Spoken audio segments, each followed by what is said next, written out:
Rajesh law centre में आप लोगों का स्वागत है। आज हम लोग SC/ST एक्ट 1989, जिसको एट्रोसिटी एक्ट भी कहा जाता है, कि धारा 3(1)(10) पर चर्चा करेंगे। 3(1)(10), 3(1)(X) भी इसे कहा जाता है, क्योंकि रोमन में 10 को X भी लिखा जाता है। मैं यहाँ लिख के बताया हूँ। थोड़ा सा स्वास्थ्य बहुत अच्छा नहीं है, फिर भी मैं कोशिश कर रहा हूँ, आप लोगों को समझाऊँगा। कुछ इन्फॉर्मेशन दे दूँ कि हमारे यहाँ इस वीडियो के अलावा भी PCSJ की, HJS की, APO की तैयारी भी कराई जाती है।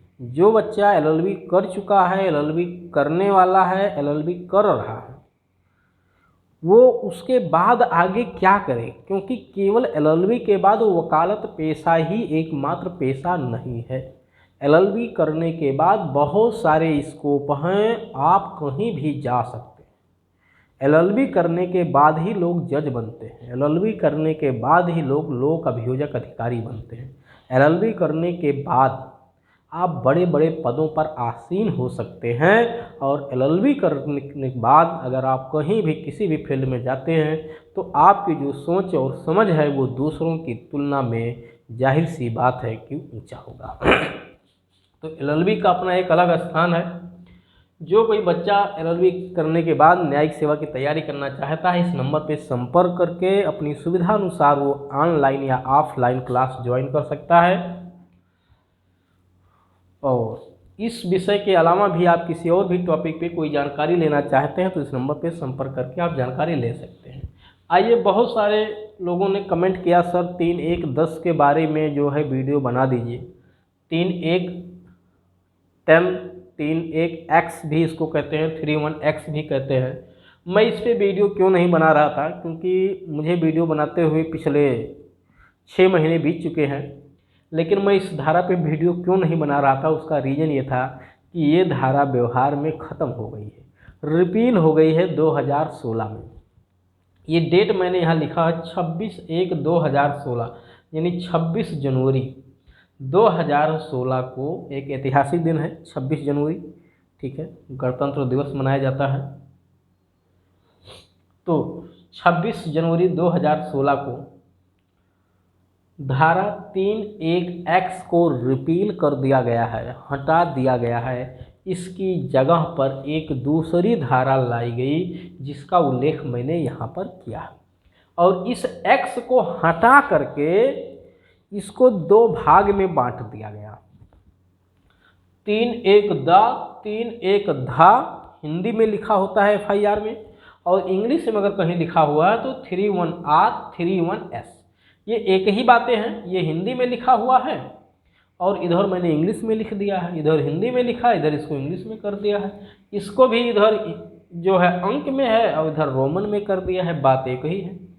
तो इस 3(1)(X) को क्या किया गया, रिफिल कर दिया गया। इसकी जगह पे नई धारा सब्स्टिट्यूट कर दी गई।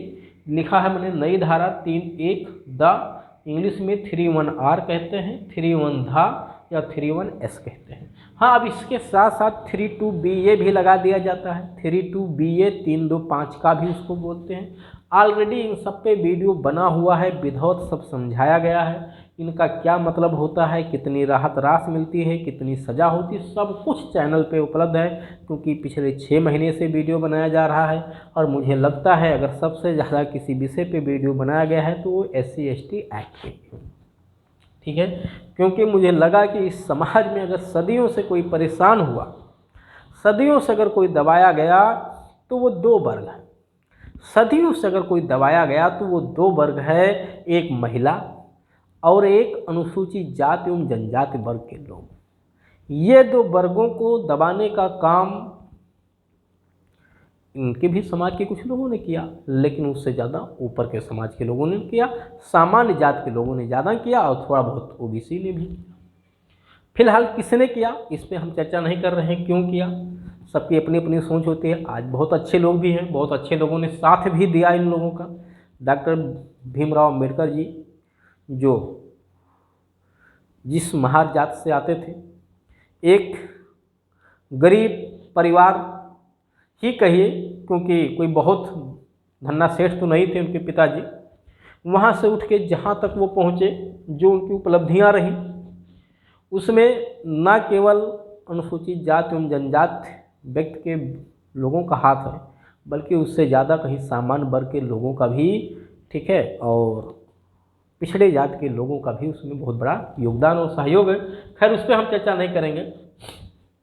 मेरे कहने का मतलब है कि सदियों से अगर कोई सताया गया तो महिलाएं और अनुसूचित जाति एवं जनजाति के लोग जो सबसे ज़्यादा पीड़ित रहे। मैं ये नहीं कह रहा हूँ केवल यही पीड़ित रहे हैं, लेकिन सबसे ज़्यादा पीड़ित की संख्या में यही रहे। उसी के अनुसरण में ये SC/ST एक्ट 1989 लाया। यद्यपि इसमें महिला के नाम पे कोई प्रोटेक्शन नहीं है, महिलाओं के लिए अलग से भी कानून बने हुए हैं, उन पे भी वीडियो बनेगा, परेशान होने की ज़रूरत नहीं है। किसी भी समुदाय की महिला हो, इससे मतलब नहीं है। महिला के नाम पे जो ज्यादतियाँ हो रही हैं उसके लिए भी कानून बने हुए हैं। तो यहाँ प्रश्न ये है कि ये जो धाराएं लगी हुई हैं इन पे हम लोग चर्चा करेंगे। धारा 3(1)(10), 3(1)(x) ये था क्या? इन दोनों मतलब एक धारा तो एक ही है। इस धारा में हाँ, इसके साथ लगने पे IPC की धारा 504, 506 भी लग जाती है, ध्यान रखिएगा। अगर किसी व्यक्ति पे ये 3(1)(x) या 3(1)(10) लगा होगा तो वहाँ IPC की धारा 504 और 506 भी लगी होगी। हो सकता है 323 और 324 भी लगी होगी। 324 स्वाभाविक है लगी होगी, वो 323 और हो सकता है 324 भी लगी हो, 325 भी हो सकती है, लेकिन 323-24 जरूर होगी। और ये 504, 506 भी लगी होगी। ये 3(1)(10) लगने पे, यानी जब SC/ST की धारा लगती है तो ये 504, 506, 323, 324 हो सकता है। 452 भी लगी हो कुछ लोगों पे, 427 भी लगी हुई हो सकता है, क्योंकि मामले सबके अलग अलग होते हैं। ये धारा लगने पे ये सब धाराएं लग जाती हैं। तो इन धाराओं में, इस धारा में था क्या? जब अनुसूचित जाति एवं जनजाति वर्ग के किसी व्यक्ति को अपमानित किया जाता है, अपमानित, इसी अपमानित शब्द में ही गाली गलौज भी शामिल था। कहाँ? लोक दृष्टि में आने वाले स्थान पे, किसी ऐसे स्थान में जो लोक दृष्टि में, यानी जहाँ से आम पब्लिक देख सके। कोई देख रहा या नहीं इससे मतलब नहीं है, लोक पब्लिक में, वो लोक दृष्टि में आने वाले स्थान पे, पब्लिक प्लेस होना जरूरी नहीं है, ऐसा स्थान हो जहाँ से वहाँ लोगों की नज़रें पड़ सकती हो। लोक दृष्टि में आने वाले स्थान पर लोक दृष्टि में आने वाले स्थान पर जैसे कोई व्यक्ति छत के ऊपर है और वहाँ वो SC/ST को गाली दे रहा है, वो भी वहीं पे छत पे ही खड़ा हुआ है, या अपने अपनी छत पे दोनों हैं, या एक ही छत पे दोनों हैं, एक दूसरे को गाली दे रहे हैं, आसपास के लोग सुन रहे हैं, देख रहे हैं, तो SC/ST का मुकदमा बन जाए, क्योंकि वो लोक दृष्टि में आने वाला स्थान है। यद्यपि दोनों अपने अपने घर पे हैं, फिर भी लग जाएगा एक्ट। तो इसमें क्या था? अपमानित करना या धमकी देना, अभित्रस्त करना, इंटिमिडेशन लिखा हुआ है। तो अभित्रस्त करने पे भी यही धारा लगती थी। धमकी दी गई है भविष्य में उसको मारने की, देख लेने की, या गाली गलौज किया गया है तो 3(1)(10) लगती थी।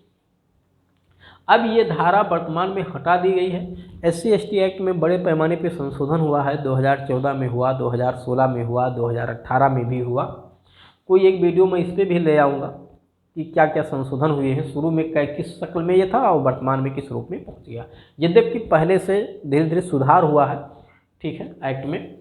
नई धारा 3(1)(दा, यानी गाली गलौज करने पे, इस समुदाय के लोगों के साथ गाली गलौज करने पे 3(1)(दा या 3(1)(R) लगाई जाती है। और अगर धमकी दी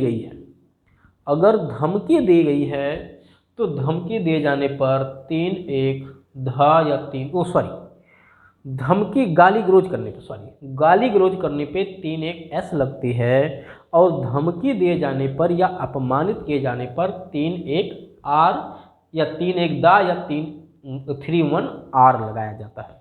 ये अपमानित या अभित्रस्त करने पे, यानी केवल अपमानित या धमकी देने पे ये लगती है। और गाली गलौज को अलग से निकाल दिया, यानी जो शब्द पहले यहाँ लिखे हुए थे उसको हटा के इसमें रख दिया और इसमें एक नया शब्द जोड़ दिया, गाली गलौज। पहले गाली गलौज के लिए भी यही धारा लगती थी, लेकिन इसमें गाली गलौज शब्द लिखा नहीं था, केवल अपमानित शब्द लिखा था। अब क्या किया गया? गाली गलौज को इसमें से निकाल करके एक नई धारा 3(1)(धा बना दी गई। तो अगर गाली गलौज हुआ है तो 3(1)(धा या 3(1)(S), और केवल धमकी दी गई है तो 3-1 दा या 3-1 आर लगाया जाता है। ठीक है, ये धा है, इसको घा मत समझिएगा, घा से घर नहीं, धा से धनुष है ये। ठीक है, जिसको इंग्लिश में एस बोला जाता है।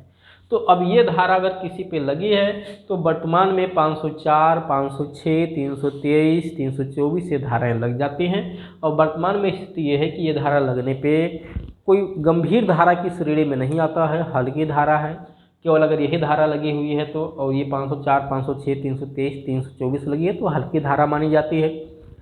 कोर्ट में सरेंडर करने पे वहीं से बेल हो जाती है, जेल जाने की ज़रूरत नहीं पड़ती है। और इसमें पीड़ित व्यक्ति को 2 लाख रुपए तक की राहत राशि दिलाई जाती है। जो सहायता राशि है वो 2 लाख रुपए तक की है जो दिलाई जाती है। हाँ, इसको अथॉरिटी आवश्यकता अनुसार घटा बढ़ा सकता है। तो अब आप समझ सकते हैं कि कभी बढ़ाया नहीं जाता है, घटाया जाता है। ठीक है, घटा दिया जाता है, बढ़ाया नहीं जाता है, लेकिन मैक्सिमम 2 लाख रुपए तक का प्रावधान है। लेकिन जब 3-1 दा और धा लगने पर 3-2 बी ये भी लगा हो, तब अगर केवल और केवल 3-1 दा और 3-1 धा किसी पे लगा है तो 1 लाख रुपए तक अधिकतम राहत राशि दिलाई जाती है, इससे ज़्यादा नहीं दिलाई जाती है। तो उम्मीद है आप लोगों को अच्छे से समझ में आ गया होगा 3-1 क्या है, 3-1 धा क्या है। ठीक है, अगर कोई बात नहीं समझ में आई है तो आप इस नंबर पे संपर्क करके अपनी सुविधानुसार ठीक है जानकारी प्राप्त कर सकते हैं। मैंने शुरू में ही आप लोगों को बता दिया है कि चैनल पे ठीक है आप लोग कमेंट भी करते रहिए, चैनल पे कमेंट करते रहिए। कोई बात ना समझ में आए तो आप वहाँ से भी पता कर सकते हैं। हाँ, एक ये ज़रूर ध्यान रखिएगा कि अगर 3-1 या वर्तमान में इसकी जगह अगर ये लग गया या ये लग गया है तो बहुत गंभीर धारा नहीं है, इसमें पुलिस गिरफ्तार करे ये ज़रूरी नहीं है, उसको जेल में रखा जाए ये भी ज़रूरी नहीं है। ऐसी स्थिति में उस व्यक्ति को बाहर से बेल मिल जाता है। अगर कोर्ट में जब पेशी लगी और हाजिर होना पड़ा तब, और अगर पुलिस ने अरेस्ट भी कर लिया तो भी उसे बेल दे दी जाती है। तो ये धाराएं कोई बहुत गंभीर धाराएं नहीं हैं, हल्की धाराएं हैं, लेकिन ये है कि अगर धारा लग गई है तो कम से कम 6 महीने की सज़ा तो उसे होनी ही है हर हालत में। और अभी जैसा कि मैंने एक वीडियो बनाया है पूरे SC/ST एक्ट पे कि अगर किसी व्यक्ति पर SC/ST एक्ट लगता है तो उसके क्या प्रभाव होते हैं, क्या क्या चीज़ें बदल जाती हैं, उस पर एक संपूर्ण वीडियो ऑलरेडी इस चैनल पे बना हुआ है। आप वहां से जाके देख सकते हैं कि SC/ST एक्ट लगने पे क्या क्या प्रभाव होता है। बहुत सारे लोगों को नहीं पता इस एक्ट के लगने पे क्या होता है।